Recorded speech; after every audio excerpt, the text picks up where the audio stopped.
For more insight, let's speak now with Laura Blumenfeld. She's senior fellow at Philip Merrill Center for Strategic Studies at the Johns Hopkins School for Advanced International Studies. Now, Laura, Mr. Blinken hoping to renew diplomatic push for humanitarian pause, also easing regional tensions during his Israel visit. Do you think he'll succeed in these efforts? If not, what do you see as the biggest hurdle?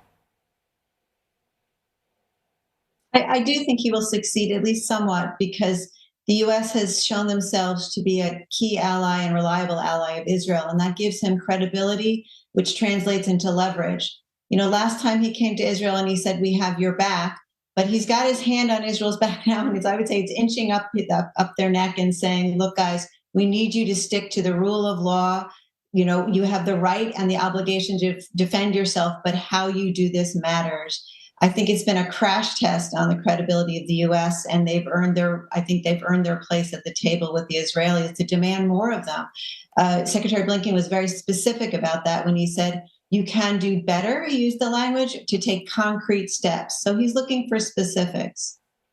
Yeah, the UN says that 4 schools turned shelters in the Gaza Strip have been damaged in the past 24 hours. Israel's military says it's targeting Hamas infrastructure, including tunnels and rocket launchers, and is minimizing civilian deaths. But is Israel doing enough to ensure the safety of civilians? This has been a long conversation and debate within Israel among the military leaders. The head of military intelligence once explained to me as a tragic dilemma within Israel, the whole question of civilian casualties. The way he put it was, we have a terrorist and we know that he's going to walk into a restaurant and blow himself up and kill 20 people. But if we take him out, then we'll kill 3 civilians. How do we live with ourselves? So that was the question that Israelis struggled with before October 7th. Now, I think they see it really as an existential battle, because the very idea of the Jewish state, went from safe haven to slaughterhouse. So I think the mindset has shifted, and military planners have said that. They'd rather be hated and alive than loved and dead. And it's very, very stark and troubling, but this is the position they see themselves in today. And Laura, we are hearing use of terms like genocide or war crimes to describe the actions of both sides in the conflict, and it's raising questions about accountability. What sort of legal avenues are there for pursuing accountability here? And what's the likelihood of achieving justice for the victims in this complex situation? Yeah, it's such an important question. And I certainly think in terms of accountability, there will be for sure political accountability for the Israelis and for the Palestinians.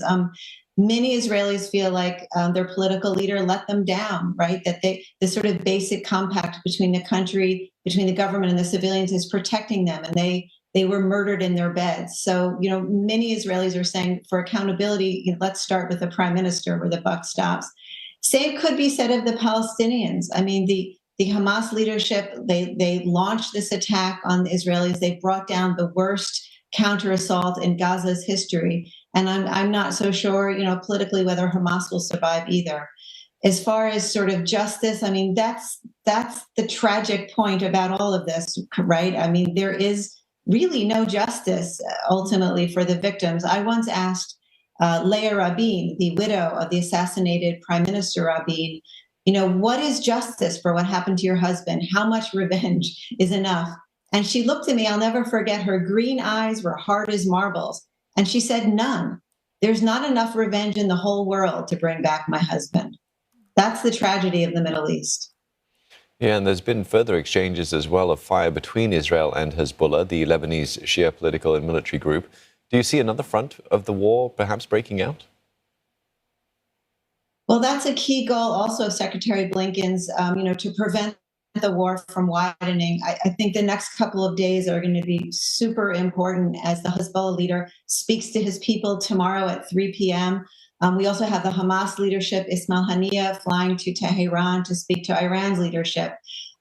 Secretary Blinken did say on the tarmac as he was departing for the Middle East that it's in no one's interest to escalate, including some of the players. And I do think he was referencing Iran and its proxies. Up until now, President Biden has followed a policy of speak softly but carry a big aircraft carrier, right? You have the military ready, the U.S. military to deter a widening of the conflict. And I do believe Secretary Blinken, when he says superpowers don't bluff, so far the U.S. has matched their words with deeds. They struck targets in eastern Syria, Iranian assets, and so my guess is for now they're going to defer a wider war. The one problem I would say is miscalculation. I mean, there have been border skirmishes back and forth between Hezbollah and the Israelis.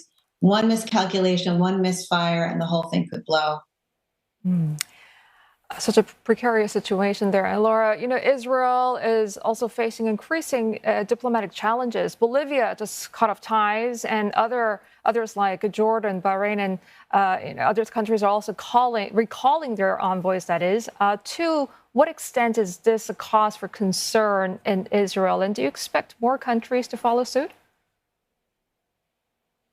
Well, I think it's concerning, and there's absolutely an inverse relationship between, suffering among civilians in Gaza and world sympathy for Israel.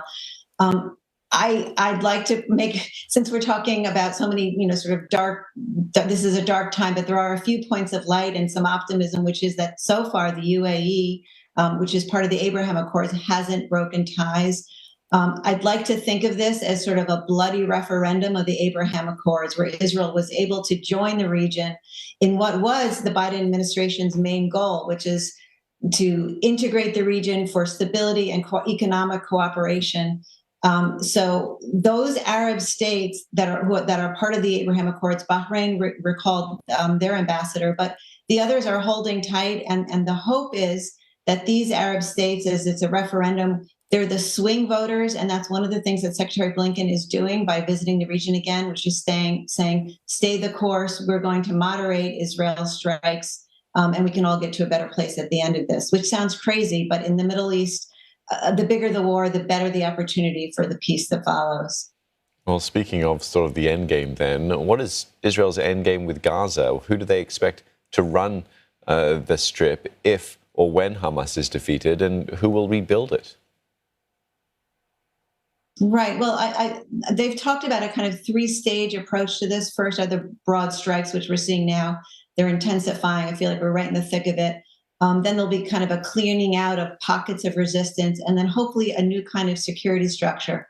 I think the Israelis have to be very careful about who they say will run Gaza afterward, especially if it's the Palestinian Authority or any other Palestinian group, because the Palestinians will not want to be seen as riding into Gaza on Israeli tanks. That would immediately delegitimize them. But I think they are hoping for some kind of international, perhaps with the cooperation of the broader Arab states in the Arab region. But they're not going to say anything now about Palestinian rule, because then they'll be seen as puppets of the Israeli military. They do not want, by the way, one thing is clear, though, the Israelis do not want to stay in Gaza. I mean, I was in the region in the 90s and then in the 2000s when they were pulling out. And it was, good riddance. They have no interest in going back into Gaza. Oh, thank you very much, Laura, for your insight and perspectives this morning. Laura Blumenfeld with the Johns Hopkins School for Advanced International Studies.